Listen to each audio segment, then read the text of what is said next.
They reckon that the average UK garden can have up to 10,000 slugs or snails, or both, in their garden. That's a lot of animals. Now they can get through 30 times their body weight in a 24-hour period. And they're attracted to 500 different types of vegetation. It's a lot of plants, it's a lot of snails or slugs.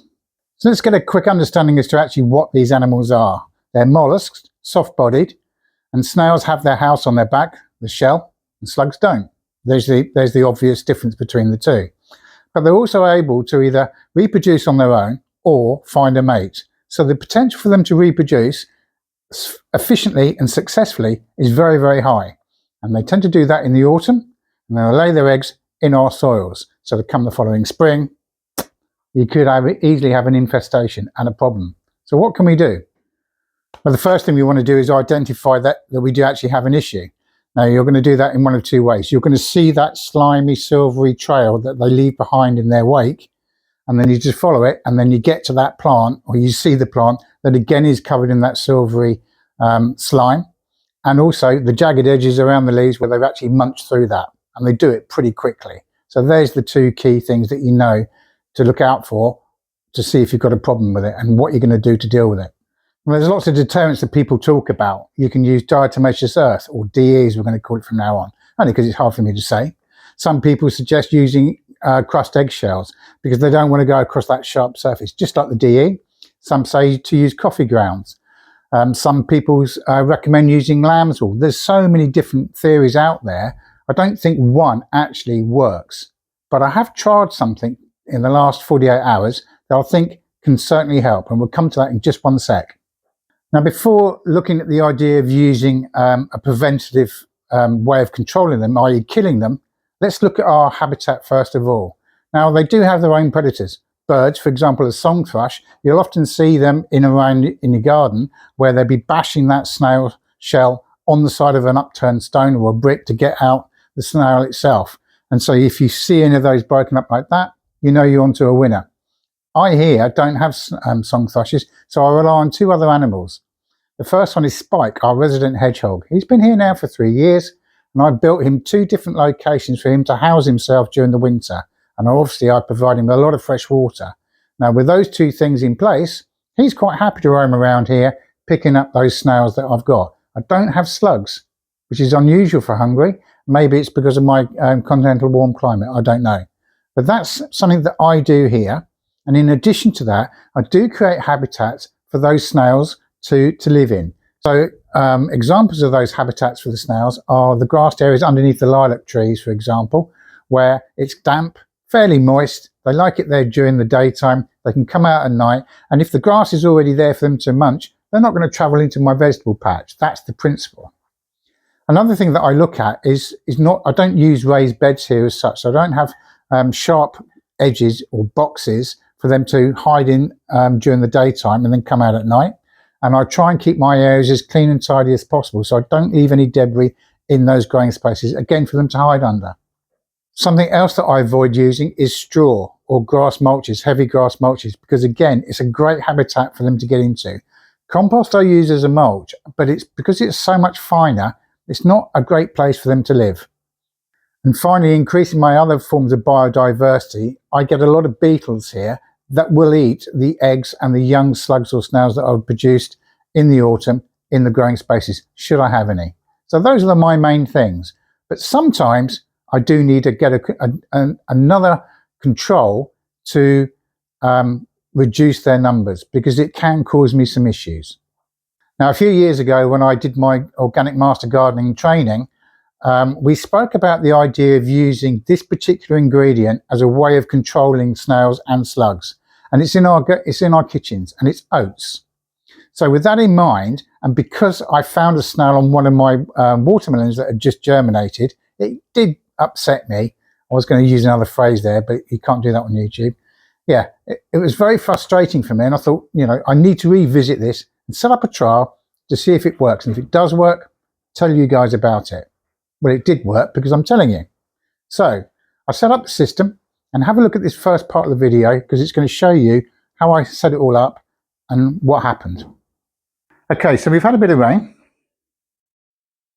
And obviously I found the snail, and what I've done is I've got a piece of cardboard with a hole in it, and I sat it in the plastic tray, so if this guy wants to, he can crawl underneath into the hole and up underneath the cardboard. And then I've sprinkled around porridge oats on the left hand side as you see it, and then the bran on the right hand side. So we want to see what this guy gets up to. If you look closely, you might be able to pick out some of the oats are moving around. Obviously these guys are pretty slow. Unlike this very inquisitive fella that I put here just now. He doesn't seem to be interested. You think he's just looking for somewhere to have a sleep for the day. But back to this guy. He's certainly eating them. Let's see what happens. So the two snails that I got here yesterday, one didn't seem to be that interested in the oats or the bran, whereas the other guy did, and he stuffed himself absolutely full of it. And then after that, he went into the hole of the cardboard box that you saw on the video and went to sleep for quite some time. Then I came out this morning, and this is what I discovered. Okay, so it's the following morning. So we had two snails in here yesterday. This is snail number 2. And he hasn't really been eating the oats. Instead, he has been chewing at the cardboard. You can see his excrement there. There's a lot of that. And that will be part of the amount of food that these guys can consume in a day. It's everywhere. But he's crawled along here. He's been chewing the cardboard, like I say. He's not touched those oats there. Gone all the way around the side. And now he is actually, if you come around this way, you might be able to see just about, he's in there. He's looking for somewhere just to go and be quiet. But he's not really eaten any of the oats. Whereas the other guy, he came out of here during the night. Obviously I wasn't here all night long watching him. I've been able to track his movements. He's gone across towards the cup of the oats and the bran there, but he hasn't gone in there. Gone past this water bottle. He's gone down the back of this cooker, and he's hidden himself in a cool, dark place behind there. I'm not going to show you the results because it's not very pleasant, but it worked. So the original first snail, he wasn't all that fussed. And he's gone into his little hole. I don't think he's had much of the oats, but he's gone into his hole and he's trying to find himself somewhere secure to sleep. Whereas the other one, I'm not going to show you a picture of what happened to him, but this is exactly what happens when these guys consume bran or oats. Basically, they can't get enough of it. They absolutely gorge themselves on it. And then what happens is the oats absorb the moisture from within the animal, and then it basically expands it to a point where it just basically pops. And like I say, I'm not going to show you that picture because it's not very pleasant. So, will I be using this as a way of preventing snails?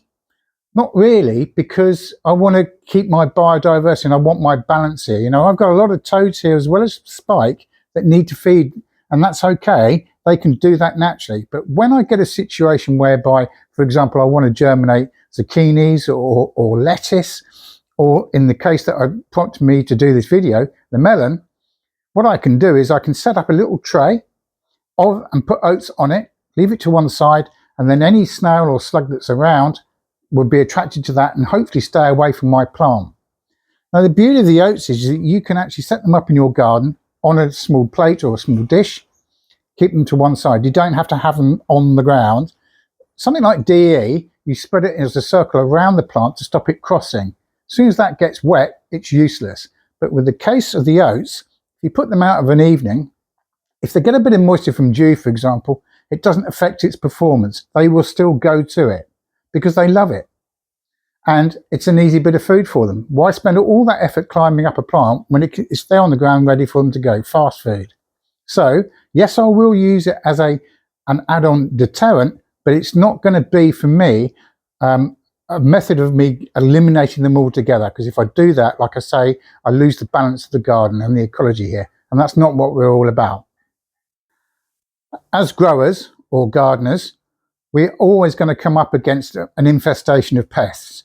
Now, if you've got a good biodiversity, then you're going to have things like ladybirds or the crane flies that I touched on in the recent video that can control those things. But sometimes you get such a massive infestation that you really need to do something about it. And then you could well reach for an insecticidal spray. Now, if you want to learn how to make your own organic insecticidal spray, then check this video out here. It shows you how to do it. It's very, very easy. Just remember to use your hand soap and not dish soap, and baking soda, not baking powder. But for now, take care, and I'll catch you next time.